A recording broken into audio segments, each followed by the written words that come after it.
नमस्कार. प्रादेशिक हवामान केंद्र नागपूरमध्ये आपलं स्वागत आहे. दैनिक हवामानाची चर्चा. सुरुवातीला सिनॉप्टिक माहिती बघू.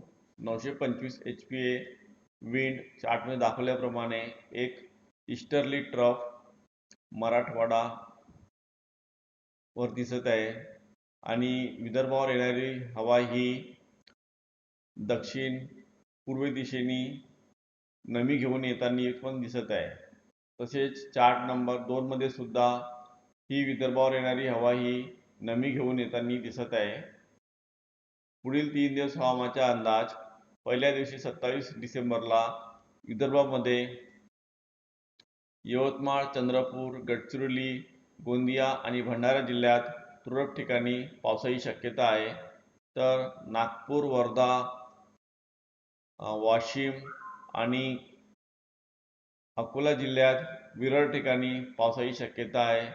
तसेच बुलढाणा आणि अमरावती जिल्ह्यात बहुधा सर्वत्र ठिकाणी पावसाची शक्यता आहे. दुसऱ्या दिवशी 28 डिसेंबरला विदर्भामध्ये बुलढाणा, अकोला, अमरावती, नागपूर आणि भंडारा जिल्ह्यात विरळ ठिकाणी पावसाची शक्यता आहे. तर वर्धा, चंद्रपूर आणि गोंदिया जिल्ह्यात तुरळक ठिकाणी पावसाची शक्यता आहे. तिसऱ्या दिवशी 28 डिसेंबरला विदर्भामध्ये सर्व जिल्ह्यांमध्ये हवामान कोरडे राहण्याची शक्यता आहे. पुढील 3 दिवस हवामानाचा अंदाज.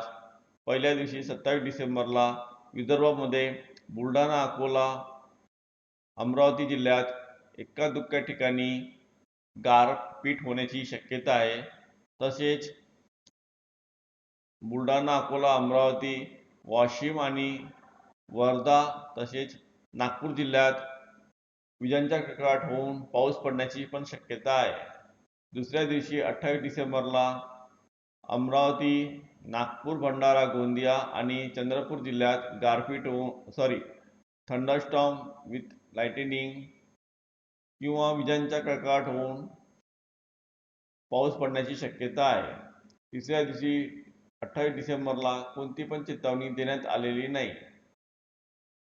स्थानिक शहर हवामानाचा अंदाज सविस्तरपणे चार्टमध्ये दिलेला आहे. कमाल तापमान. पुढील 48 तासात किमान तापमानात कोणताही मोठा बदल होणार नाही. त्यानंतर पुढील 5 दिवसात या प्रदेशात 2 ते 4 अंश सेल्सिअसनी घट होईल. कमाल तापमानात कोणताही मोठा बदल होणार नाही.